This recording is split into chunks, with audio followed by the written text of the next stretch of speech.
The news cycle tells you the US and Iran are in a chaotic talks versus strikes loop, leading viewers to assume diplomacy is failing because of bad faith or confusion. The reality is different. The negotiations did not fail. They were never intended to succeed on standard terms. By late February 2026, Tehran executed a strategic pivot known as decoupled tracks. While public diplomats met in Geneva, Iran used strikes and internal unrest not to force concessions, but to exhaust American political will.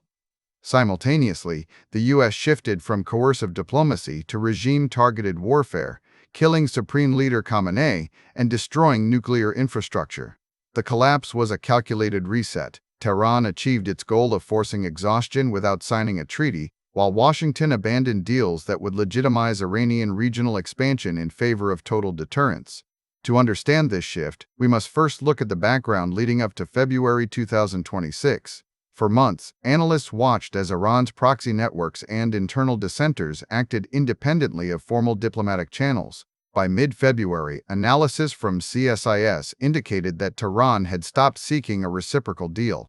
Instead, they shifted their strategy entirely toward forcing U.S. exhaustion. This approach utilized proxy warfare in Lebanon and the waves of unrest that began in late December 2025 as leverage points completely independent of the Geneva talks. The goal was not reconciliation but attrition of American resolve. From Tehran's perspective, every protest and strike sent to Washington was a signal that they could sustain pressure indefinitely, betting that democratic patience would eventually crack under the weight of continuous crisis management. Quick resource note: I keep a curated set of Amazon search links in the description for books, gear, and tools relevant to this channel's topics. Some are affiliate links, so I may earn a commission at no extra cost to you. Please consider supporting the channel by using those links if you find something useful. The situation reached its breaking point on February 28, 2026.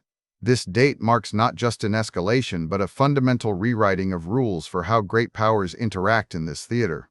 On this day, the U.S. and Israel launched coordinated strikes dubbed Operation Epic Fury by American forces and Roaring Lion by Israeli units. Unlike previous limited actions earlier that year which targeted specific assets to send messages, this operation was a systematic degradation of the state itself. It killed Supreme Leader Ayatollah Ali Khamenei, destroyed nuclear remnants, missile production sites, radar installations, and naval assets in a single coordinated blow. The scale of destruction signaled that Washington had moved past the phase of using force as leverage within negotiations to viewing military action as the primary method for ending an existential threat. The strategic logic behind this move becomes clear when we examine the U.S. domestic political context.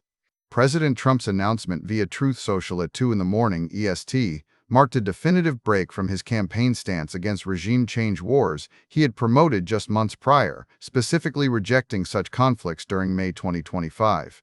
In an 8-minute video address that began shortly after the strike started around 7 a.m. local time, Trump framed the operation as closing a 47-year adversarial chapter dating back to the 1979 revolution. He explicitly stated that regime collapse from within is now the desired outcome and urged IRGC personnel to surrender.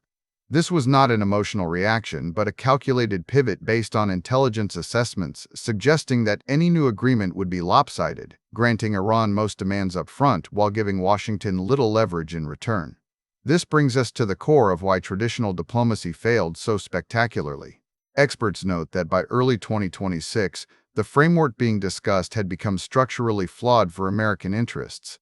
The resulting deal Tehran was pushing would have effectively legitimized Iranian control of vital sea lanes like the Strait of Hormuz and its vast proxy networks without requiring significant concessions from Iran itself.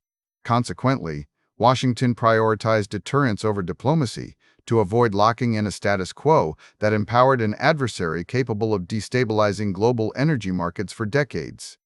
The conflict has now entered a 100-day stalemate where talks are functionally dead. Because both sides have moved past negotiation into existential competition, Tehran achieved its primary objectives through military pressure without securing a formal treaty, effectively winning the negotiation by refusing to play along with standard diplomatic protocols. The implications of this shift extend far beyond the immediate aftermath of the strikes. The U.S. has accepted that it will face a multi-year missile rebuilding project as noted in May 2026 analysis because it calculated that diplomacy was less effective than direct action against an existential threat. This aligns with historical precedents where regime change dynamics, similar to those seen in 2003, become the preferred tool when diplomatic channels are exhausted or deemed unreliable. However, this does not mean the conflict is over. The region remains volatile as Hezbollah continues its use of advanced drones that bypass jamming technologies, and Iran's leadership structure faces a vacuum requiring years to stabilize.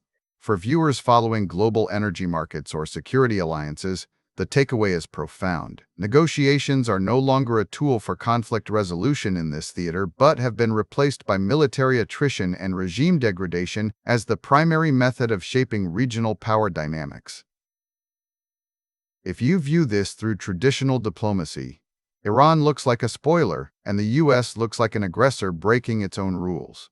Through the lens of realpolitik, both sides acted rationally to maximize their specific strategic interests.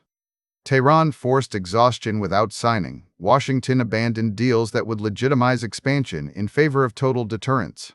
The result is a new reality where power flows through capability rather than compromise, and the path forward depends not on who blinks first, but on which side can sustain the cost of attrition longer. Thanks for watching all the way to the end. I am a one-person team working hard to make each video better than the last. Subscribe if you found value. It is the best way to show support. Drop a comment with your biggest takeaway. See you in the next video.